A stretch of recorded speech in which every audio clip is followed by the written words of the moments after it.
कि सारे जहां से अच्छा हिंदुस्तान हमारा, हम बुलबुले हैं इसके, ये गुलसिता हमारा, मजहब नहीं सिखाता आपस में बैर रखना, हिंदी है हम, वतन है हिंदुस्तान हमारा। वंदे मातरम का इतिहास, उसकी भावना और उसके मायने पर संसद में सोमवार को चर्चा चली, जो धीरे धीरे सत्ता पक्ष और विपक्ष के बीच टकराव में बदल गई। अचानक से पूरा सदन तब हंगामे से गूंज उठा जब समाजवादी पार्टी की सांसद इकरा हसन ने लोकसभा के अंदर खड़े होकर जोरदार अंदाज में पूर्व प्रधानमंत्री अटल बिहारी वाजपेयी के फैसले का हवाला देकर बीजेपी को आईना दिखाया। वर्ष 1998 में उत्तर प्रदेश सरकार के मंत्री रविंद्र शुक्ला जी ने स्कूलों में राष्ट्रगीत को गाना अनिवार्य कर दिया था, लेकिन तब के तत्कालीन प्रधानमंत्री अटल बिहारी वाजपेयी जी ने, जो उस समय लखनऊ के दौरे पर थे, उत्तर प्रदेश सरकार के इस फैसले पर नाराजगी जताई और यूपी सरकार ने राष्ट्रगीत को अनिवार्य करने वाले मंत्री को बर्खास्त कर दिया था। जैसे ही अखिलेश की महिला सांसद ने बीजेपी को याद दिलाया कि 1998 में यूपी में राष्ट्रगीत को अनिवार्य किया गया था, उस समय अटल बिहारी वाजपेयी ने इस कदम का विरोध किया। बस ये सुनते ही विपक्ष हंगामा करने लगा।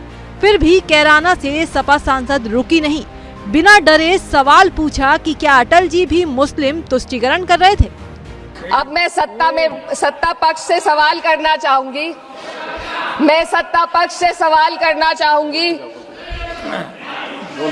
बोलने दीजिए। मैं सत्ता पक्ष से सवाल करना चाहूंगी कि जो विजन आजादी के समय के लोगों का था, राष्ट्रगीत को स्वेच्छा पर छोड़ने का, उसी का अनुसरण माननीय अटल बिहारी वाजपेयी जी ने किया, तो क्या वे भी मुस्लिम तुष्टीकरण कर रहे थे? जी नहीं, अटल बिहारी वाजपेयी जी राजधर्म निभा रहे थे। संसद में इकरा हसन ने वंदे मातरम की हर पंक्ति का एक एक मतलब समझाया और फिर सरकार को नसीहत देते हुए बोली कि वंदे मातरम को नारा नहीं, नीति और जिम्मेदारी बनाए। जब बिल्किस बानो के अपराधियों का सरकार के लोग द्वारा स्वागत किया जाता है, तो ये घटनाएं वंदे मातरम की आत्मा पर चोट पहुंचाती है। मैं अध्यक्ष महोदया बस यही कहना चाहती हूँ अपनी बात को अंत में रखते हुए कि वंदे मातरम सिर्फ अतीत की ललकार नहीं, ये वर्तमान की जिम्मेदारी है, ये आत्मा मंथन की घड़ी है। यही समय है कि हम वंदे मातरम को सिर्फ नारा नहीं, नीति और जिम्मेदारी बनाए। समाजवादी पार्टी की सांसद ने मुसलमानों को लेकर बीजेपी पर जोरदार हमला बोला। दो टूक कहा कि हम भारतीय मुसलमान इंडियन बाय चॉइस हैं, बाय चांस नहीं। सदन में इतिहास को तोड़ मरोड़ कर पेश करके फिर से मुस्लिम तुष्टीकरण के नाम पर भारतीय मुसलमानों को कटघरे में खड़े करने की कोशिश की जा रही है।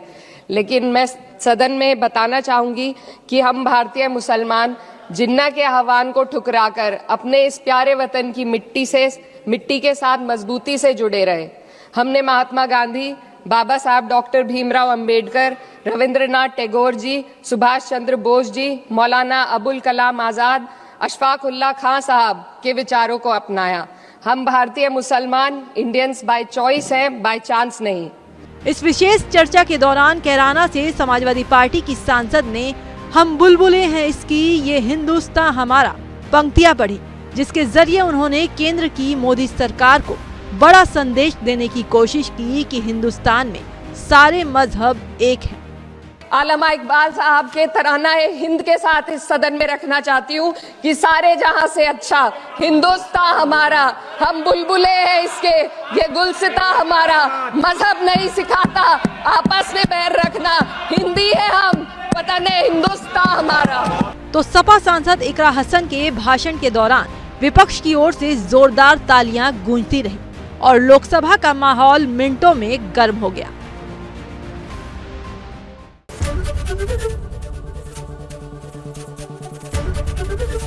एबीपी गंगा, खबर आपकी, जुबान आपकी।